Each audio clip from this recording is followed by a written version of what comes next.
This is John's garden.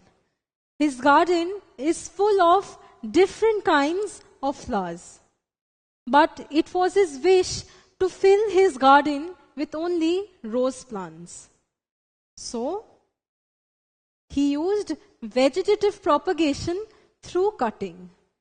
He took a rose plant, cut several stem pieces from it, sowed these on the soil, and within a few days, his garden was full of rose plants. Now, one disadvantage of sexual reproduction is that it takes a lot of time. It is a very time-consuming process. See, we've learned that flowers convert to form fruits after pollination. Now, for pollination, transporters or pollinators like insects, water, wind are required. Now, after pollination and fertilization, the flower forms the fruit. Fruit contains seed. Now, the seeds have to germinate to form the new plants. Whereas, in vegetative propagation, new plants can be obtained in larger quantities in a very less time.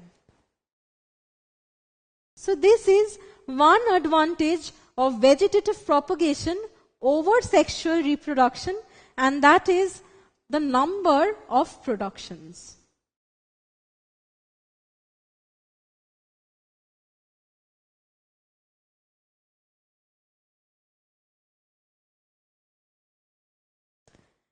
Now notice, in vegetative propagation, the offspring generation is similar to the parent generation.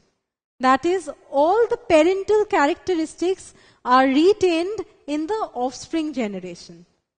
But in case of sexual reproduction through cross-pollination, we know that new variations are obtained. See, these are two cross-pollinating flowers. And this has caused the generation of this new variety of offspring that has characteristics of both the parent plants.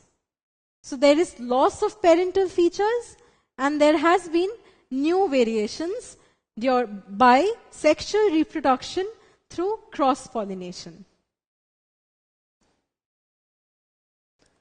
So an advantage of vegetative propagation over sexual reproduction is that the parental characteristics are retained in the offspring plant.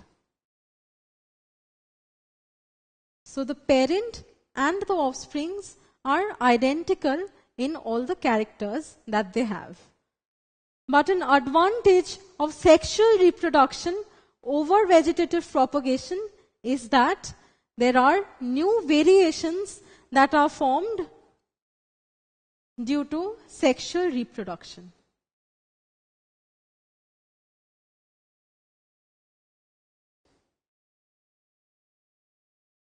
Now, during a heavy storm, if a portion of a plant breaks off, then it can be easily fused back with the original plant or with a different plant by the process of grafting. So, grafting of vegetative propagation reduces the damage of these natural disasters. So, this is another advantage of vegetative propagation over sexual reproduction, and that is plant parts can be rejoined if it has broken.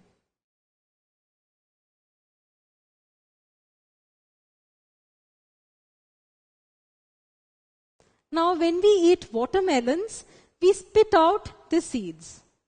But what about banana? We don't find seeds in them. So how do new banana plants develop if there are no seeds?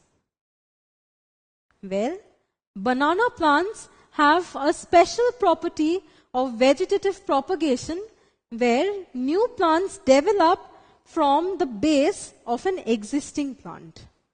So how does this happen? Well, this is because a banana plant has an extended stem below the soil, which is known as the sucker, and because of this sucker, new plants can develop. So, another advantage of vegetative propagation over sexual reproduction is that fruitless plants can also develop into new plants with the help of vegetative propagation.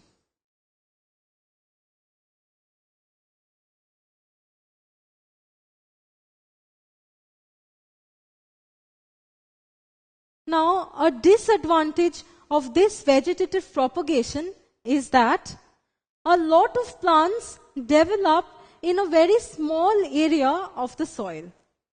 Like, take an example of the banana plant. New banana plants develop from the underground sucker. So, there is an accumulation of lot of banana trees in a very small space. And this causes the restriction of nutrients in the soil that each plant receives.